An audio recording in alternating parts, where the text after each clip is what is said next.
If a tree falls down in a forest and there's nobody around to hear it, does it make a sound? Scientifically, yes, it absolutely does. But more importantly, if when it does fall down you hear this,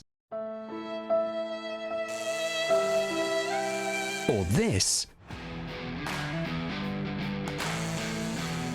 why does it make you feel so different? I mean, it's the same video of the same tree. Why is the first one so depressing, but the last one so rugged and, as much as I hate the phrase, manly? The answer is that sound changes your perspective. Hi, I'm Dan Mullins-Cohen, and this is my Sound Director's Commentary video. But before we get into my work, here's a mandatory list of 27 things about other people's work. Around 90 species of whale call our oceans home, with many of them regularly making vast migrations across our planet. This is a clip from a nature documentary. Here we can hear a voiceover, which is typically produced by a human reading into a microphone in a studio, and that track's cut up and laid out over the footage. It's done to explain what's happening on screen, and it informs the audience, giving them context. We can also hear music. This is done by recording people playing instruments or a producer arranging audio on a timeline, typically in a studio. They do this to add emotional context to the on-screen visuals and fill dead air, affecting how the viewer emotionally interprets or feels what they're watching. Finally, for nature documentaries, we can hear sound effects. Sometimes these are recorded on location as part of the filming process, and this is known to sound recordists in the industry as field recording. However, for the sake of this video, we're going to call it nat sound so I can pass. When this doesn't work or the sound doesn't meet audience expectations, it's replaced with Foley, which are replacement sounds recorded in a dedicated studio and typically not made with the objects or animals you see on screen. Its purpose is to make the footage more engaging and to make the audience feel more immersed in the experience. This in-world audio is known as diegetic. However, you know what we should all do? Go see a musical. This is a clip from an American sitcom. We have a unique situation here where Cheers is filmed before a live studio audience. Sitcom producers bring in a real audience to watch the show being recorded, recording their reactions with a bunch of overhead shotgun mics dangling from the ceiling. Shotgun mics being highly directional, and therefore they're most likely to pick up the audience itself, not the surrounding things like all the cameras moving around and the actors doing their thing and all that kind of stuff. The point of this audience sound is to help the TV viewers know when to laugh or how to react, but the characters themselves aren't supposed to be aware of them. So while it's technically nat sound, it's also non-diegetic, as it's not supposed to exist in the world seen on screen.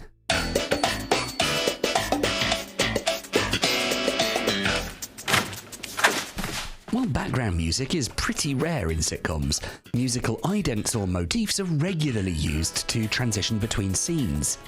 Like most recorded music, this will be recorded with instruments or software instruments by musicians in a studio and will be created to match the feel of the main theme. It helps set the scene for the audience, the music often being chosen to put you in the right place emotionally for the upcoming scene.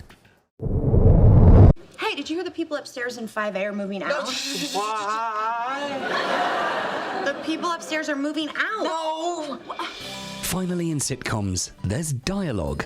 Like all pre-AI era dialogue, it's recorded by human actors in front of the camera, using a mix of off-camera shotgun mics as well as hidden lav mics on the actors' clothes, either the tie-clip ones that get nice and close to the face. Now, I can't believe I'm actually saying this to another person, but I really want to pass. So, dialogue recordings serve the purpose of being able to hear things the actors are saying, and this affects the audience by them being able to understand what's going on and have a more immersive experience than watching a Charlie Chaplin film.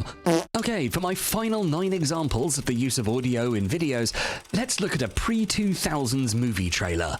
Why pre-2000s specifically, you ask? Well, when was the last time you heard this guy? In a world that's powered by violence. In a world where great risks can bring extraordinary rewards. In a world without gas. In a world where owning a radio was strictly forbidden. That's Don LaFontaine, the movie voiceover guy. And he used to go into a vocal booth in a Hollywood studio somewhere to record a voiceover that gives you a synopsis of the movie and hopefully gets the viewers hyped up and excited enough to want to go and see it. Also in trailers, they tend to use dialogue from the film.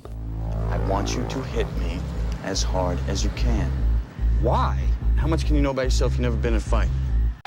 This is created by either on-site recordings or replacing it with studio-based performances in an entirely manual process inexplicably known as automated dialogue replacement or ADR, much to the chagrin of many talented audio engineers.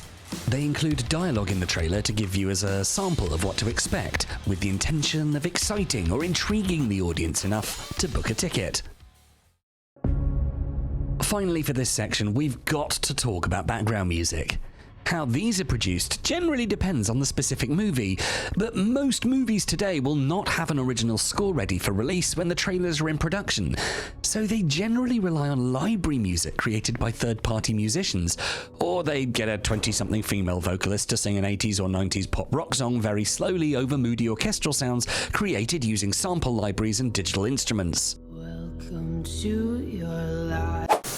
It's there to create an atmosphere that portrays the overall emotional context of the movie, and like the other audio in this example, excite the viewer and get them hyped up to see the film.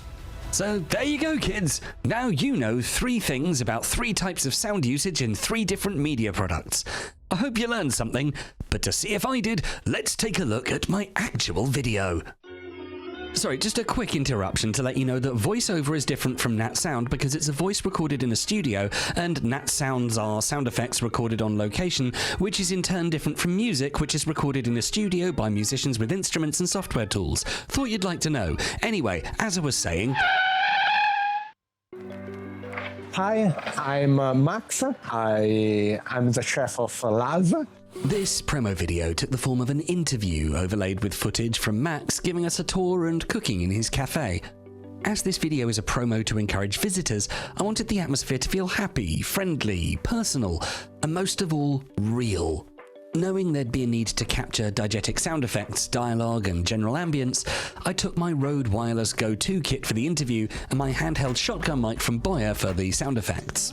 For the visible diegetic effects, I mounted the wireless mic to the camera, which wasn't perfect, but it made it a lot easier to move around and shoot in such a confined space. Certainly when compared with sticking a shotgun mic on a boom arm, but it's certainly better than just relying on the crappy recording quality of the in-camera mic. One of the main reasons we shot the interview in the marquee to the side of the cafe was because of the nice dry acoustics, meaning I wouldn't have to try and de-reverb it back in the studio to make it sound good. Talking of which, once I got back into the studio, I realized that the recording system hadn't actually worked as planned, and now I was left with fairly distorted, over-compressed interview dialogue, and it was only coming out of the right ear. To get all of this fixed, I put it into my trusty copy of Isotope RX, turned the right channel into a single mono file, and then ran various noise reduction techniques to remove distortions and crackles, reduce the background noise, and make the vocal tones more balanced using Isotope Neutron's excellent parametric EQ and multiband compressor. Here's a quick before and after. Hello, welcome to Laz. It's the cafe in Saunders Park. Hello, welcome to Laz. It's the cafe in Saunders Park. I think the reason why I made these choices is pretty self-evident in that side-by-side. But to be clear, I used these tools and effects to make the dialogue clean and easy to listen to.